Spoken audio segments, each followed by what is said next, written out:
Welcome to the Sea Grant Workshop, Part 3 of the 6-part series. In the previous videos, we've provided an overview of the Sea Grants and discussed aligning your project with the Sea Grant funding goals. In this video, we'll discuss ways to include the IEPA core competencies in your Sea Grant proposal. In other videos, we'll discuss replication and sustainability. We'll go over the budget do's and don'ts, and we'll discuss the application submission process. Let's review the IEPA competencies.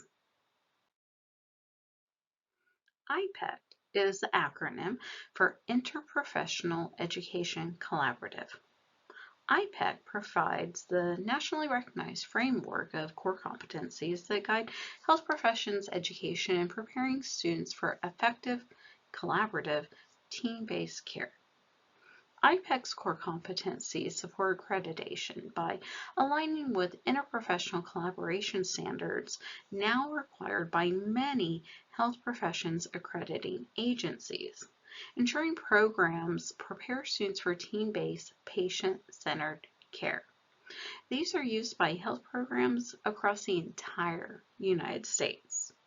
We recommend you review version 3 of the IEPA core competencies for interprofessional collaborative practice. On the right, you'll see a short synopsis of the 4 core competencies: values and ethics, roles and responsibilities, communication, and teams and teamwork. We'll review each one. Starting off with values and ethics. Broadly, this means to work with team members to maintain a climate of shared values, ethical conduct, and mutual respect.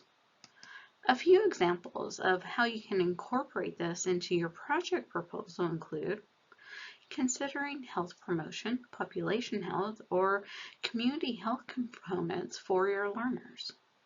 You might also consider addressing concerns related to healthcare ethics. You might also include professional awareness or interprofessional identity challenges into your project.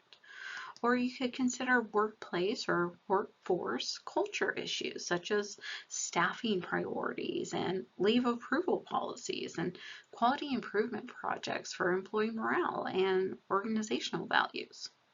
These are just a few examples to get your creative juices flowing. Next, we'll review roles and responsibilities. This is defined as using the knowledge of one's own role and team members' expertise to address individual and population health outcomes. Here, our most common example is to incorporate review or discussion of scope of practice. However, you can also get into roles and responsibilities in team huddles and team debriefs. Activities reviewing management and healthcare administration responsibilities are also common. Case studies and simulations are common methodologies as well as community and clinical practice. Next is communication. This is defined as a responsive, responsible, respectful, and compassionate manner with team members. Team huddles and debriefs are common examples here again. Some of the more unique suggestions could include projects with presentations, even in non-traditional formats such as presentations on the community. This can include team-based high school outreach or science demonstrations that are done as a team interprofessionally. Poster halls and discussions of research findings could count as well. Communication around translational science is key on our campus and so very, very necessary. Patient education and consultations can also fall under communication, and needs assessments with patients and caregivers and community members as partners are helpful to consider as well. The possibilities with team communication are truly endless, and the key is to ensure your project has intentional and purposeful team communication if you are selecting communication as your primary learning competency. Finally, we have teams and teamwork, which is defined as applying values and principles of the science of teamwork to adapt one's own role in a variety of team settings. It's important to remember that this can occur in any environment, and it is not only clinical practice. Some examples include rapid team formation projects, which again could even be in an office environment. We might also include emergency management scenarios, so common in IPE. Simulation and clinical experience are common as well as translational science team opportunities. Don't forget about workplace governance boards, and conflict management scenarios are also unique here.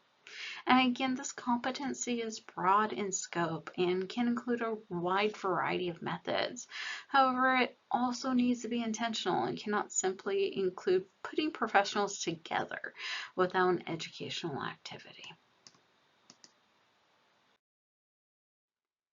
This will conclude our short video on the IPEC core competencies. Please review our other seed grant videos for additional vital information or reach out by email with any questions.